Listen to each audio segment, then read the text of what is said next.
Headphone போட்டு பாருங்க. மாநாடு தமிழ்நாட்டுல எப்படி நடத்தணுங்கிறத நாம் தமிழ் கட்சி வருகிற பிப்ரவரி மாதம் திருச்சியில் நடத்த போற மாநாடு அப்ப நீங்க தெரிஞ்சுக்குவீங்க. ஒழுக்கம்னா என்ன?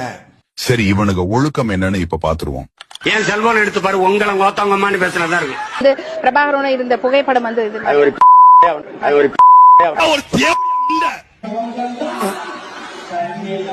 ஃபிகர்களோட இருக்கு, அதுதான் எனக்கு வெறுப்பா இருக்கு. நல்ல நல்ல ஃபிகரா இருக்கு, அது வெள்ளக்கார ஃபிகர்களா வச்சிருக்கா, அதுதான் வெறுப்பா இருக்கு. நாங்க எப்பேற்பட்ட ஆளுநருடைய பிள்ளை இல்ல, இந்த பிச்சைக்கார பிள்ளை இல்ல. அண்ணா துறை, கருணாநிதி, எம்ஜிஆர், ஜெயலலிதா பார்த்து வந்தவங்க. உழுது விளைப்பேன், அதுவும் சரிப்பட்டு வரலையா கரிமூட்டம் போடுவேன், வெட்டி கரிமூட்டம் போட்டு பார்ப்பேன். சரியா வரலையா சாராயங்காட்சி பிழைப்பேன்.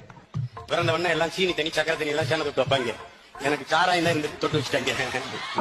இந்த முந்த வெண்ட கலப்ப ரஜினிகாந்த் தெரியுமா? சொல்லு, எல்லாரும் தெரியுமா? சொல்லு, எல்லாரும் எரியணும். உன்னையெல்லாம் உங்க ஆத்தா கன்னிப்பால் ஊத்து கொண்டிருந்தா இந்த நிலைமை வந்துட்டாரா உங்க ஆத்தா? உலகத்துல இந்த கல்லூரி வாசல கல்லுக்கடை வச்சு பாத்திரியா? எங்களுக்காக தான் கல்லுக்கடை. எங்க பெரிய வச்சுட்டு உட்காந்து போகும்போது குடிச்சு போவோம், வரும்போது குடிச்சு போவோம். வேலையே எங்களுக்கு படிக்கும்போது கல்லூரிக்கு போறது இல்ல, கபடி விளையாடுறது, பந்தயம் கட்டி ஜெயிக்கிறது, பொரோட்டா திங்கிறது, கல்லு குடிக்கிறது, படம் பாக்குறது.